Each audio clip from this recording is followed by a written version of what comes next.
The highlights of today's Nokere Koerse 186.1 kilometers. We had 6 riders in the breakaway, 5 Belgians, 1 Spanish rider, Soudal-QuickStep, the Belgians, Aaron van der Beek, Jentel van der Velde, Victor Verkoeyen, Alex van der Bulke, and the last remaining rider at the front was Abraham Stockman. A little bit of bad luck there, change of bike from the grey one to the purple one for Philipsen. Then everything came back together. Very active racing there by UnoX. This was our last remaining rider of the breakaway, Abraham Stockman. And eventually getting caught by Ineos. Very active racing as well by Ben Swift and Ethan Hayter. And sadly also this big crash by Kim Hajduk and Dan Hole. I do hope that both of them are okay, but that was a really big bump on the hip there for the German. And a crash there for Dan Hole. A few meters further and he would have crashed into that wall. Really awful to think about that.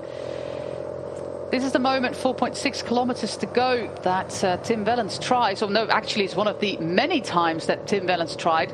Here we have a crash, another crash there through the puddles, a little bit of braking, and then everybody just tumbles with Otto Vergaarde there in the mud. This was that moment there on the cobbles of Huizen-Pontweg where Tim Wellens tried 4.6 kilometers out, but yeah, he was very active today in his very first Nokere Koerse, but was not going for the win. And amazing how Tim Merlier bumps into Jonas Rickaert and into Pascal Ackermann, drops his chain, and then goes from way behind. Bert van Lerbergen lost him there, and he just goes from the start of the cobbles, got his chain back on in some way or the other, and wins his third Nokere Koerse.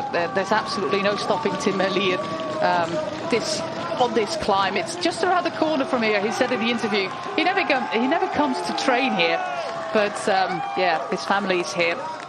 And that was an emotional moment for him. But that little pinball action there, bumping into Jonas Rickaert and then into Pascal Ackermann on the other side, managing to stay on the bike, managing to get your chain back on, and then still winning the sprint is a thing of marvel. Really crazy. In ontvangst laten nemen. De bloemen worden overhandigd door de mensen van he has to hurry because he has a flight to catch tonight to go to Italy for Milan-San Remo. We already saw that today. Pogacar was doing some recons on the Poggio, Poggi on the Poggio. And Tim Merlier joking that Milan-San Remo is not within his qualities.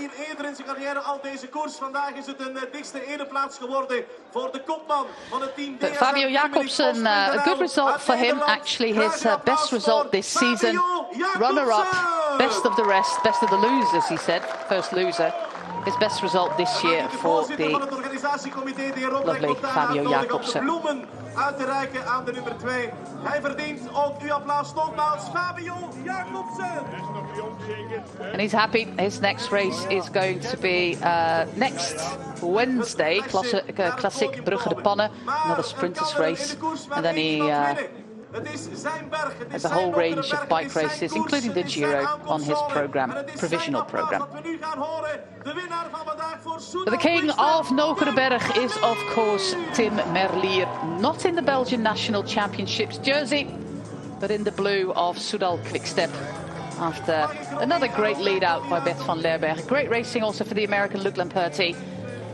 All around great teamwork there for Soudal-QuickStep.